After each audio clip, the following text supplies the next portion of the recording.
Is EasePicks hairbrush a scam, or is it actually worth your money?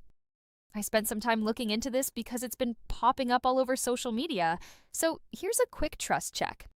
At first glance, the brush looks like one of those miracle detanglers that promises pain-free brushing, less breakage, and faster styling. The ads definitely make it look like a must-have, especially for curly or tangled hair. But here's what I noticed.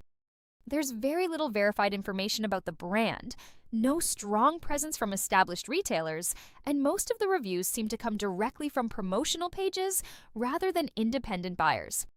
That's usually a red flag for me.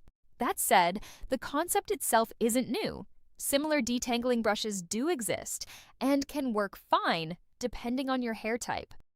The question is whether this specific product is any different or just rebranded dropshipping stock.